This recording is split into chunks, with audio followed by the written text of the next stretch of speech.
Tá na luta, corre do dia a dia. Mamita é fria, mas precisa ir trabalhar.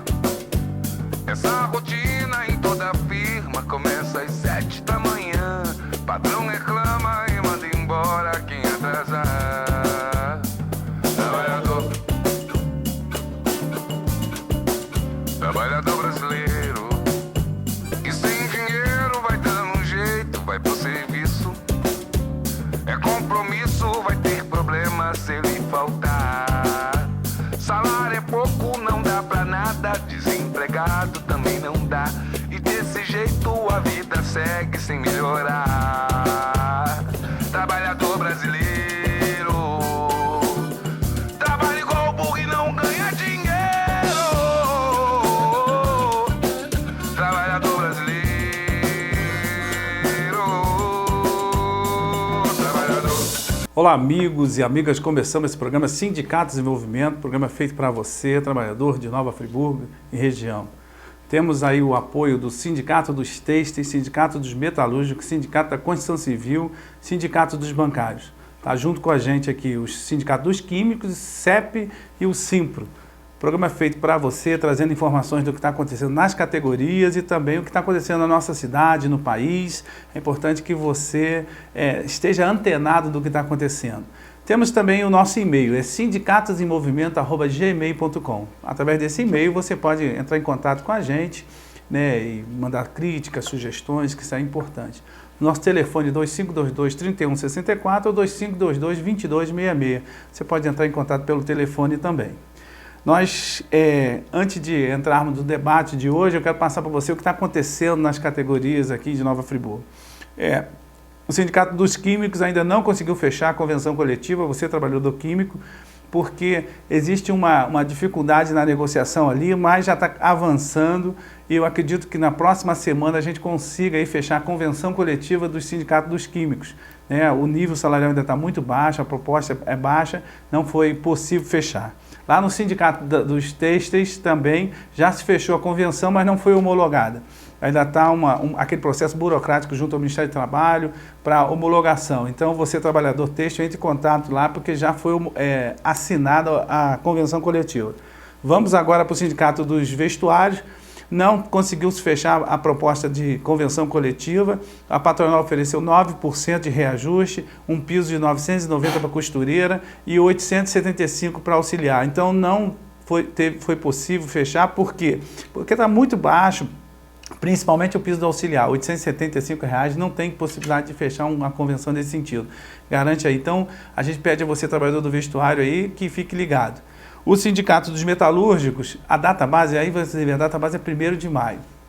1º de maio não, 1º de janeiro, desculpa, 1º de janeiro. E até então não foi fechada a convenção coletiva. Você sabe de todos os imbróglios que o sindicato passou, toda a situação que o sindicato passou. Teve eleição agora no dia 17 de junho e a nova diretoria tomou posse agora dia 5 de julho e a gente espera que agora com essa nova diretoria, sob a liderança do companheiro Anderson Nenel, antes da borda, né, que ele possa, junto com a categoria, com a nova diretoria, agora alavancar aí o trabalho do Sindicato dos Metalúrgicos e com certeza aí esperamos que a patronal também sente para negociar aí. Todas as empresas já anteciparam, né, alguma coisa, 9%, 8%, teve uma empresa que antecipou 10%, então você, metalúrgico, entre em contato lá com o seu sindicato. Temos ainda o Simpro, o CEP, que estamos em negociação, em conversação.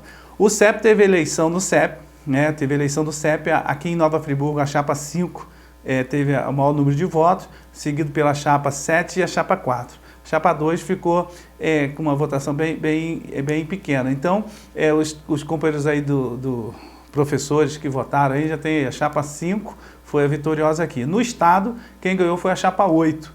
Né? A chapa 8 foi que ganhou. Então, a gente espera aí agora esperar as composições das diretorias para a gente trazer até aqui os companheiros que serão os coordenadores do CEP um bate-papo.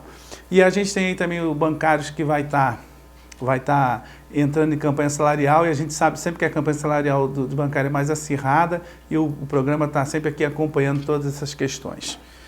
Dito isso, nós vamos conversar hoje sobre uma situação que está acontecendo no país, no estado, no município, até algumas coisas que estão acontecendo no mundo. para isso eu trouxe dois professores, né, aqui, né, o professor Tiago Rangel, psicólogo, né, sociólogo também. Filósofo, é o professor Tiago Rangel, que vem aqui bater um papo com a gente, e o professor Manuel Expedito, amigo de longa data. Manuel Expedito, vou dizer que é longa data, vou dizer que a gente está ficando velho mesmo. É isso. O amigo Expedito, que a gente tem muito tempo de luta junto aí, nós vamos conversar um pouquinho sobre o que está acontecendo aí no país, e no Brasil, no mundo, em Nova Friburgo, estado do Rio de Janeiro. Expedito, Tiago, vamos direto ao assunto. Vamos lá. Nós estamos vivendo hoje no Brasil, e você, trabalhador friburguense, sabe disso, um burburinho danado. É hora que é impeachment da presidente, é hora que a oposição fala que tem que fazer isso, tem que fazer aquilo, só mídia. Né? A grande mídia ainda batendo forte em cima do governo, batendo forte em cima das posições do governo, e a oposição tentando dar uma de bom moço, quando a gente sabe que uma oposição com PSDB, uma oposição com DEM, uma oposição com partidos historicamente que lutam contra os interesses da população, contra os interesses dos trabalhadores, é uma posição meio duvidosa. E a gente tem agora uma crise que, na minha leitura, é uma crise política no Brasil, onde, pós-eleição, a oposição não assimilou a derrota e começou a criar condições para que criasse esse imbróglio político. E culminou com a eleição desse cidadão, que eu não digo nem que é um cidadão de bem, desse cidadão Eduardo Cunha, para a presidência da Câmara. Eduardo Cunha, para a gente do movimento social, movimento sindical, é um dos principais inimigos que nós temos no Congresso Nacional. Indo para o Senado, nós temos lá o senhor Renan Calheiros como presidente do Senado. Então, nós estamos num cenário muito desfavorável para a população no geral. Então, e aí com essa história da crise, quem está pagando são os trabalhadores. Por quê? O governo teve que fazer diversos ajustes e cortou no seguro-desemprego, cortou na pensão, cortou agora, né, essa nova medida provisória fresquinha da presidente Dilma, que é a redução da jornada, mas com redução de salário. Aí vai ter um aporte do governo, mas aí é só em torno de 15%. Então, primeiro eu queria agradecer a sua participação, Expedito, Tiago, e como que você vê essa leitura política hoje do Brasil? Bem, Gil, primeiro é um prazer muito grande estar aqui conversando com essa parcela da população friburguense, né, os trabalhadores friburguenses, aqueles que produzem a riqueza e que deveriam ser tratados com um pouquinho não, deveriam ser tratados com respeito e que na maioria das vezes são atingidos por uma série de políticas neoliberais e que esse trabalhador, né, tem que reagir, né?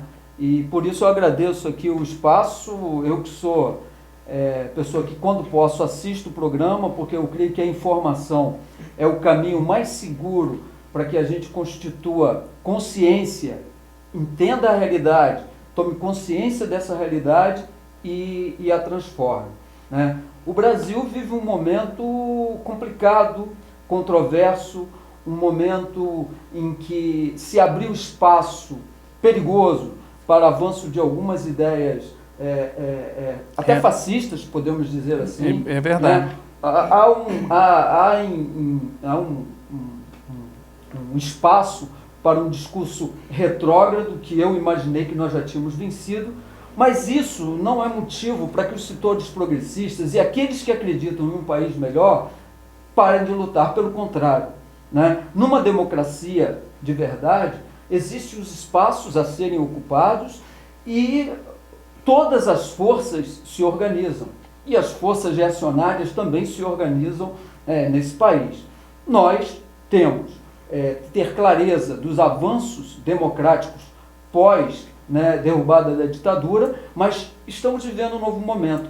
Um momento que coloca o Brasil numa situação de amadurecimento e de mudança da sua democracia. Mas é isso, Expedito. A gente percebe claramente que, e você colocou muito com a propriedade, é o seguinte, existe hoje uma organização, uma reorganização do tecido social, onde que você percebe que esses segmentos que estavam lá já adormecidos, esses sentimentos reacionários, sentimentos de ódio, né, que existe hoje também um sentimento de ódio na população, em alguns setores, né? Que uma intolerância. Quando você que é psicólogo percebe muito bem isso, que o cara ele não discute mais a questão se você é contra, você virou inimigo, você virou o capeta, né? Você é o cara que não é verdade, Thiago? Eu concordo, eu acho que as falas aí do Expedito quanto a sua também, principalmente na questão que tange, que não estamos numa crise econômica e sim política, tanto é que o Brasil hoje ainda conserva, se não me engano, a 6ª ou a 7ª posição no ranking aí do PIB. Então, eu gosto muito de falar isso. Falei com um grande amigo aqui, Edil, e com o Expedito, que a gente não pode considerar, nós não podemos considerar que o maior PIB do mundo hoje, Estados Unidos, que vai ser proporcionalmente considerado também uma qualidade de vida. E é exatamente isso que você falou, que é aí que vem a questão política. Se você não der uma qualidade de vida para todos, você não vai conseguir chegar a essa nação forte, como acontece, por exemplo, com a Islândia, né? A Islândia é um caso muito interessante, você está falando dessa questão mundial, né? Que é um caso que não tem um PIB tão alto, mas a qualidade de vida do país é exemplar, é digno de aplausos a qualidade, ou seja, dá para fazer.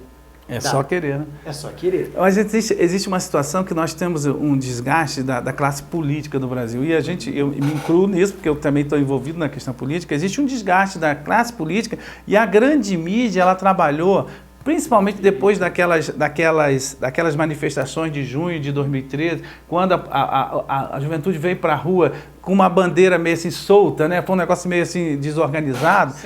Sem partido. Aí a grande mídia se aproveitou disso para queimar as instituições, detonar os partidos, detonar as instituições. Hoje, se você é de um sindicato, você é meio olhado de lado, você é olhado meio com essa visão. E isso faz com que dificulta também, quando a gente não tem uma classe política também mais consolidada, ou tem um segmento político, né, os partidos com mais representatividade. Né? Perfeito. Por isso que, como eu estava dizendo, cara, a democracia brasileira ela está diante de um novo desafio.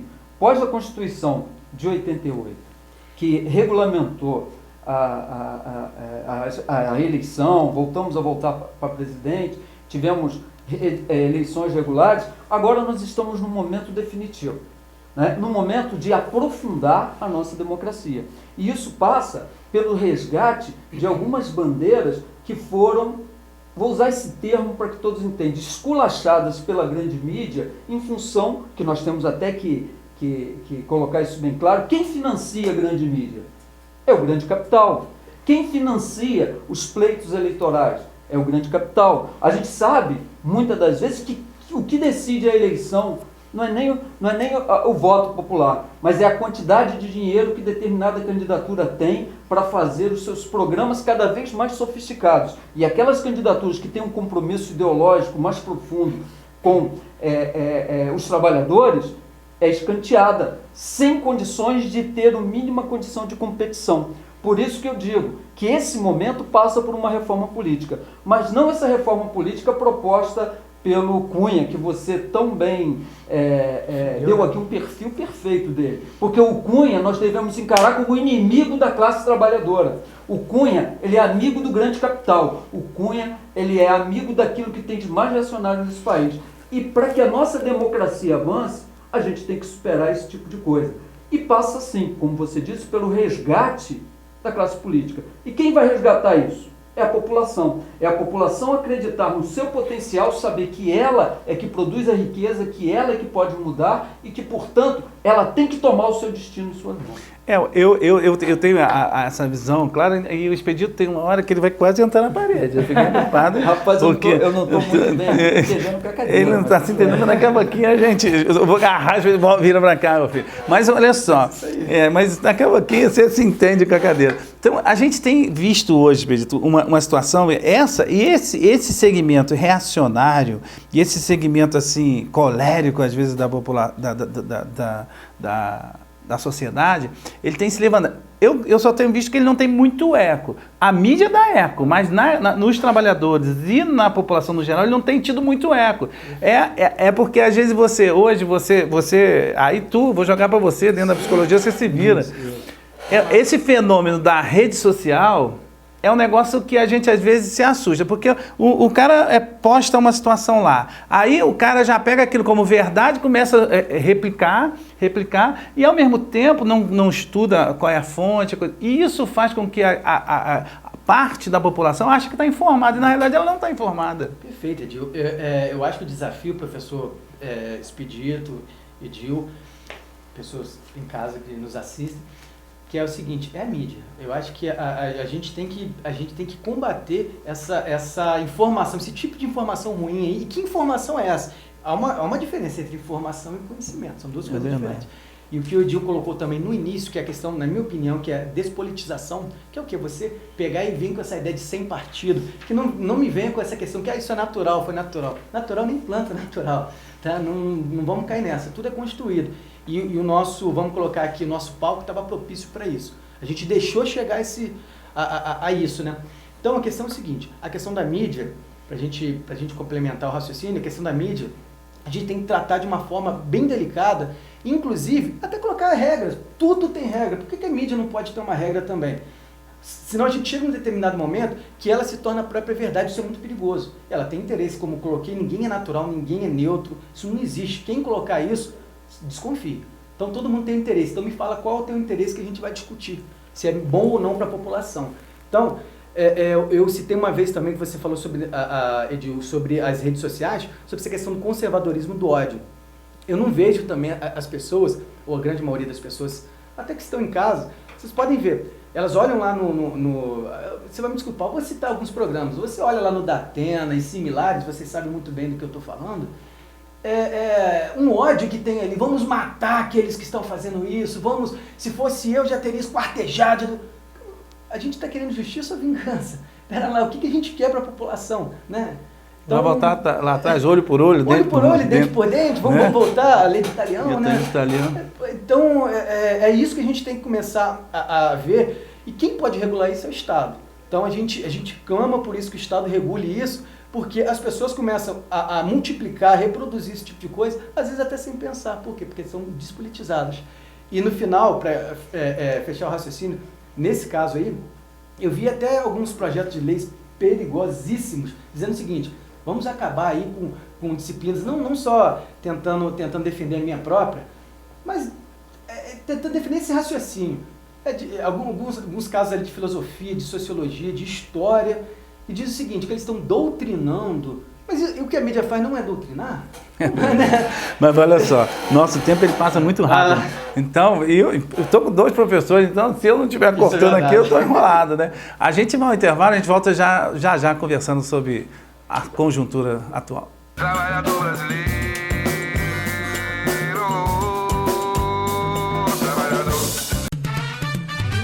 O Sindicato dos Trabalhadores da Construção Civil do Centro-Norte Fluminense, com sede em Cordeiro, na Rua Padre André Boaventura 19 Centro. Telefone 2521-1212 e em Nova Friburgo, na Rua Aristão Pinto 91 Centro. Telefone 2528-7314.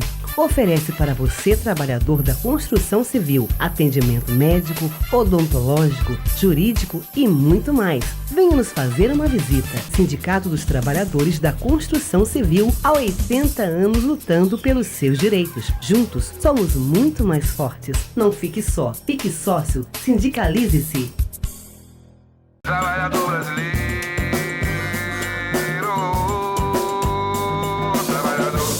Voltamos com o programa Sindicatos em Movimento, programa feito para você, que tem um patrocínio do Sindicato dos Bancários, Sindicato dos Têxteis, Sindicato dos Metalúrgicos, Sindicato da Construção Civil. Ainda contamos com o apoio dos químicos, professores e do CEP. Importante que esse programa é feito para discutir as questões que estão acontecendo nas categorias, mas também assunto do que está rolando aí na nossa sociedade, no Brasil e no mundo. Você quiser entrar em contato com a gente, é 2522-3164 ou 2522-2266. Pode também ir lá no nosso e-mail, sindicatosemmovimento@gmail. Também temos um canal no YouTube, PGM, Sindicatos em Movimento. Você pode assistir as reprises do nosso programa lá no YouTube.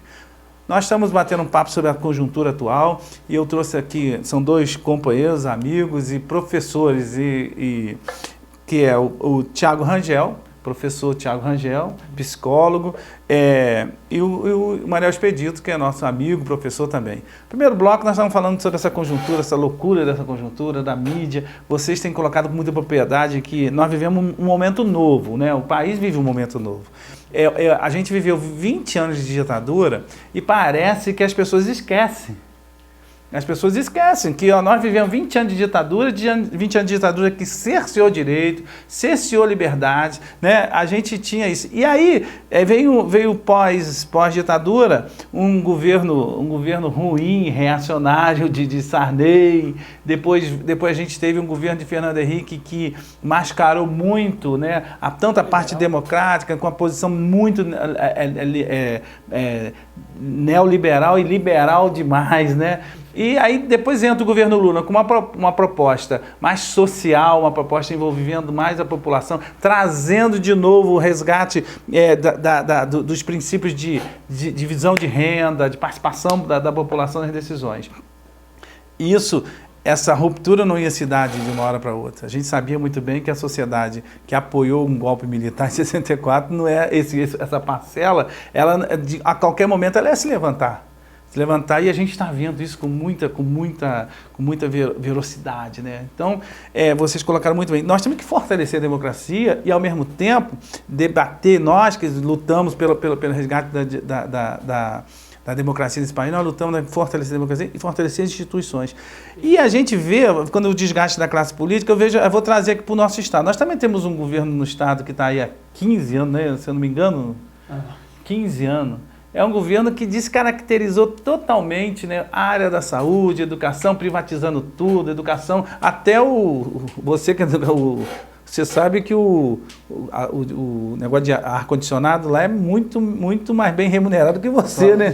Você sabe disso. Então, isso fez com que a gente tenha um problema que a gente tem que reestruturar e não vai ser fácil assim, não. Né? Você disse duas coisas só para lembrar, e eu gosto de citar essa frase, porque é o seguinte, a educação não vai resolver todos os problemas, mas a solução de todos os problemas passam pela educação. E a matéria com que eu trabalho, por exemplo, como o Thiago trabalha, nós trabalhamos com ciências humanas e nós trabalhamos com a dimensão da memória. E a memória e a história existem para salvar do esquecimento, né, aquelas coisas que insistem em que nós deixamos para trás. Então eu e o Edil, que temos uma história aqui muito longa, né, o Thiago também, mas o Thiago é um pouco mais jovem, que nós começamos a militar no movimento social, ainda esse país ainda vivia uma ditadura. É verdade. Foi no final dos anos 70, início dos anos 80, ainda sob a égide do governo do João Batista Figueiredo. Então nós sabemos muito bem as dificuldades inerentes à militância política e à importância dela. Por isso, a mídia, que é financiada pelo grande capital, trabalha intensivamente no sentido de retirar da gente essa possibilidade de intervenção e de mudança. E passa o aprofundamento da democracia, como o Edil colocou muito bem, a democratização. E democratização da mídia não significa censura, como os setores mais reacionários tentam dizer. O Thiago colocou muito bem. Uma regulamentação para que as coisas possam funcionar de uma forma em que os diversos setores da população estejam representados. É impossível, num país como o Brasil, 5 famílias ser dona de tudo que você pode ler, de tudo que você pode assistir, de tudo que você pode ouvir. Isso tem que ser repensado. Canais como esse aqui que vinculam são fundamentais, mas, na minha opinião, não é suficiente. Temos que aprofundar isso. Mais rádios comunitárias, mais TVs comunitárias, mais possibilidade da população se colocar, porque senão a gente vive uma falsa ideia de que com as redes sociais e a internet democratizamos a informação, quando na verdade isso não ocorreu. Existe uma coisa que a gente tem que ficar atento, e a gente chama a atenção dos nossos companheiros trabalhadores, da população de Nova Friburgo, porque em Nova Friburgo nós temos aqui o canal TVC, que é um canal mais que abre espaço, e a gente não é censurado aqui, né, porque que nós já tentamos em alguns canais da cidade fazer um debate desse nível e lá nós estamos cerceados, né? Por quê? Porque é disso mesmo, por causa dos compromissos. Você vê na situação da Lava Jato, aí que tanto se fala da Lava Jato, essas empreiteiras, eu estava um dia fazendo uma análise, são as 10 empreiteiras que tem no Brasil que são responsáveis por toda a obra de infraestrutura do país. Nós estamos na mão desses caras. Então tem que mudar esse sistema. E uma das coisas que acontece, aí que eu falo para você, que eu vou trazer lá para a Grécia, eu vou lembrar você lá da Grécia. Por quê? Porque aí vamos ver como a mídia fala. A mídia está falando assim, a Grécia está dando um calote. Sim, está bem claro. A Grécia está dando um calote. Olha, a Grécia não está dando calote. A Grécia está dizendo com alto e bom som, dizendo o seguinte: nós não aguentamos essa exploração que existe aí em termos do capital. O capital está vindo para cá com muita força e vocês vão ter que ver. A diferença da Grécia é que o governo jogou a responsabilidade, chamou a população para discutir. Teve um plebiscito e a população, a grande massa, né, que ganhou lá no plebiscito, disse o seguinte: não paga a dívida externa, não paga o que está devendo aí a Comunidade Europeia, ao FMI e a Comunidade Europeia. Isso é fantástico e mostra que a população pode se levantar, ficar do lado do governo e falar assim: nós não queremos intervenção aqui, né? Isso é perfeito. Isso daí, mais uma vez, um grande Edil colocou, a Grécia nos dá uma aula de democracia. É lá de trás, né? Isso é história.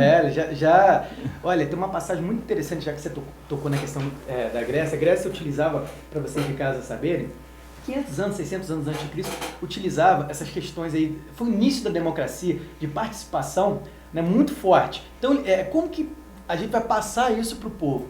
Através do teatro. Então, o povo vai ter que entender que ele tem que participar das coisas através do teatro. Então, eles usavam esse teatro e faziam com que as pessoas participassem desse teatro. E quando, era muito claro aquilo, quando a pessoa que comandava aquela localidade, aquela coletividade, ela fazia algo que fosse de interesse próprio e não interesse coletivo, uma desgraça acontecia. Aí tem várias, né, das desgraças gregas aí, umas histórias, eu posso citar várias aí. Mas o ideal é o seguinte, a gente trazer que cada momento que a gente tenta fazer algo por si próprio ou por interesses, alguma coisa vai acontecer e o único caminho é a participação, o único caminho é a decisão em conjunto, em coletivo, e a Grécia mostrou isso agora em 2015. Eu posso trazer uma frasezinha também, já que o Expedito colocou algumas. Não posso, Edil? Pode, vamos lá, nós estamos no meio de professores, se vira, a câmera está aí. Olha, tem uma frase legal que, inclusive, o Marcelo Freixo, que é um grande amigo aqui do Edil, utiliza, que é o seguinte: nada pode parecer impossível de mudar. Essa frase é linda. Eu acho que ela pode resgatar na gente essa questão de não estar nada perdido, não. Que a gente está indo num caminho que não é legal, mas você abertou do Brecht, se eu não me engano. Exatamente, Brecht. E que a gente está num caminho que a gente pode romper com esse. Não está legal, a gente pode fazer uma terceira via. Só que isso tem que ser coletivamente, como a Grécia mostrou. E outra coisa, só para encerrar, essa questão aí para vocês podem jogar no Google aí, saibam qual é a real dívida da Grécia. É em torno de, se não me engano, 1 bilhão e 800 milhões de reais com o FMI. Para mim, isso daí é muito dinheiro. Para mim, eu ganho pouco. Agora, se você pegar a nível de país, isso não é quase nada. O Brasil mexe com isso a todo dia, praticamente. Isso daí é mosquinha para o Brasil. Então, eles fazem um estardalhaço, desculpa a expressão, mas é isso que eles fazem com a questão da dívida grega. Na realidade, não é tanto um negócio que o país está vivendo mesmo uma crise, eles quebraram por essa visão neoliberal, porque não é o governo de esquerda que lá está hoje que quebrou a Grécia. Ele está tentando resolver o problema que veio de governos e governos que deixaram na mão do FMI. E a gente percebe claramente o seguinte: quando a gente defende a participação da população, é porque para fortalecer as instituições, fortalecer o próprio governo, né? E o governo deu esse exemplo lá. E a gente aqui no Brasil, a gente tem, quando a mídia e o grande capital, os grandes segmentos da economia do Brasil, aí, seja as Odebrecht, porque é bom falar para o telespectador o seguinte: você vê a Lava Jato, mas aí não existe corrupto sem corruptor. Perfeito. Qualquer ação que você vai ter em cima de um corrupto, você tem que saber quem está por trás dele. Porque não existe. Então a Lava Jato está muito claro aí que existe um troca de favores, mas isso é outro assunto para outro programa, porque isso aí dá para... Mas no que diz respeito à participação popular e à situação política, a gente vê o seguinte, que com essa intervenção da população, a gente chama você, trabalhador, cara, a vocês, né, professores, começa a ver o que está por trás da notícia, que fica difícil assim, não é verdade? O que diferencia e o que aproxima o Brasil da Grécia em termos de experiência política e em termos desse acontecimento é o seguinte: o que nos diferencia é que o governo grego instalado e é um governo de esquerda, mobilizou a população. E o nosso governo, apesar de algumas intenções, pelo menos em discursos positivos, se afastou da população pós-eleição e se aproximou de setores ligados ao capital. Continua intactos os lucros dos grandes banqueiros. Agora, quem está, infelizmente, pagando a conta pelo ajuste fiscal é a classe trabalhadora. São os trabalhadores. Então, cabe ao governo, isso é um desafio dele, se aproximar da população, como fez o governo grego. Isso serve de experiência porque o caminho para o fortalecimento da nossa democracia, na minha opinião, passa por aí. Tem uma frase do líder grego que eu anotei, que ele começa o discurso dele com essa frase aqui, ó: nesse lugar que viu nascer a democracia, nós damos à democracia a oportunidade de ressurgir. Esse é o discurso de abertura dele. Então, você vê que é justamente no sentido de garantir de que pode vir pressão de fora, pode vir conjuntura desfavorável, mas que nós temos que garantir os princípios básicos. E aí, eu vou lembrar, vocês gostam de frases, então eu vou falar uma frase aqui também, porque é o seguinte: eu lembro que a gente fez uma campanha há um tempo atrás, nós fizemos uma campanha bacana, que dizia assim: minha cidade parece pequena se comparada com o país, mas é na minha, na sua cidade que a gente começa a ser feliz. Esse termo dessa música, isso ela bate na minha cabeça todas as vezes que a gente vê, existe crise, mas e a gente tem que começar a fazer o nosso dever de casa. Nós temos que começar a fazer o dever de casa. A democracia começa aqui. Começa aqui no nosso chão. Você quer mudar o mundo, você começa a mudar onde? Na nossa casa, né? Então, acho que é a grande revolução. Essa é a frase própria do professor Expedito. A gente citou vários autores. A frase do professor Expedito é essa. Eu acho bacana, ele fala muito com os alunos dele. Gente, o que é revolução? Uma mudança brusca, o Brasil precisa mudar, o mundo precisa... Mas por onde a gente começa? Na nossa casa, começar a organizar a postura dentro de casa. Eu falo isso, que o cara fala assim: Expedito ligou para mim, eu pego o telefone e falo para minha filha assim: não fala que eu não estou aí não. Eu já começo a criar criar princípios na minha filha, no sentido de que ela da negação, da mentira, das coisas erradas. Esses são detalhes, só para você ver. Então, a gente precisa, por exemplo, discutir que no nosso município também, nosso tempo passa muito rápido. Muito rápido. No município, nós estamos vivendo também um momento de crise política também. Porque nós temos uma Câmara hoje, na sua grande maioria, subserviente ao governo. É subserviente, não é nem é base de aliança, é uma Câmara subserviente ao governo. Nós temos hoje as instituições com dificuldade de mobilização também. Então, está na hora da gente levantar aqui em Friburgo um grande movimento de reestruturação da ação social, do movimento social, do movimento sindical, popular, e também pressão em cima do poder legislativo, principalmente, que é o poder que faz o executivo funcionar, não é verdade? É verdade. O legislativo, ele é, em última instância, o representante mais direto da população. E tem-se uma grande confusão sobre o próprio papel do vereador, né? E muitos vereadores constroem uma falsa imagem de que ele é o cara que vai consertar a ponte, que vai calçar e etc.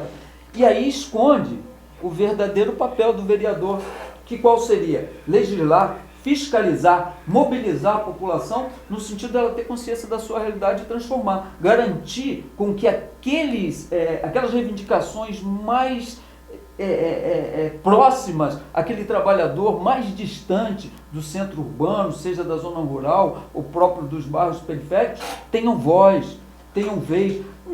Não há sentido você ter Câmara de Vereadores e vereadores se eles não representam o conjunto da população, se eles não são a voz dessa população. Então, talvez essa modificação, esse aprofundamento da democracia que a gente tem que experimentar daqui para frente, não é, Thiago? O que você acha? Eu acho. Porque só para te para corroborar, quem gostava de falar muito de corroborar é Jorge Muniz, né? Na Câmara, Jorge me falou assim, eu quero corroborar com a sua fala. Então, o que acontece? Nós temos, você trabalha na área do setor de saúde, a gente sabe toda a carência que existe. Às vezes você tem profissional, você tem vontade política, mas às vezes a coisa se emperra porque falta ação política tanto da Câmara, do Executivo, às vezes. Isso daí é bem...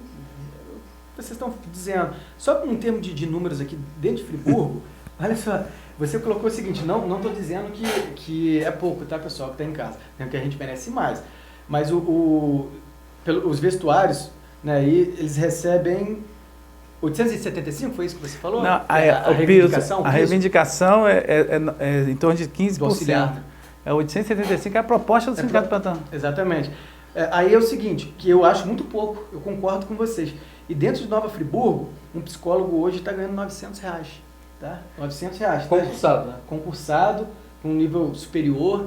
E aí está agora uma questão que foi feito o concurso, que é 30 horas, e querem colocar que ele cumpra as 30 horas. Eu sou a favor que cumpra 30 horas. Mas eu acho salário. Mas você tem que ter salário, porque como aquele psicólogo, aquele assistente social, aquele nutricionista, ele vai sobreviver com R$900. Como vocês, do vestuário, também vão viver com 800 e poucos reais e tendo que fazer várias questões.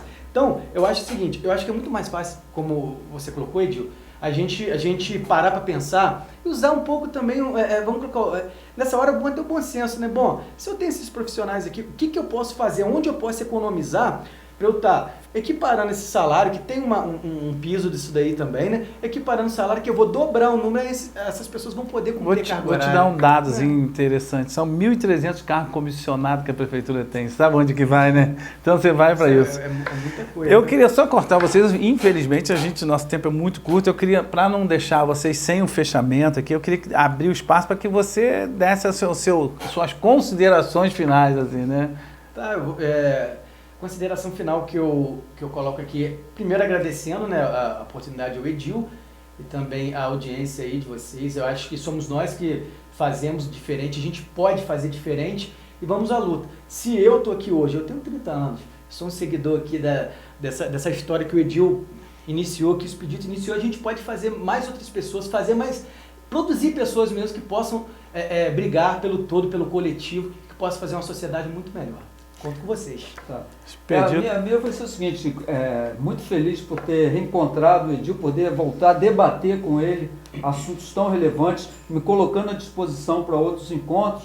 E vou citar uma frase, né? Não posso, né? Diante das dificuldades que esperam não só o povo grego, que dignamente está dizendo o seguinte, aqui não, grande capital, aqui tem soberania popular. E as dificuldades que o próprio país vive, eu vou citar uma frase aqui do Mário Quintana, um grande escritor brasileiro e poeta, que ele diz o seguinte, não venci todas as vezes que lutei, mas perdi todas as vezes em que deixei de lutar. Muito obrigado pela audiência e obrigado, Edil.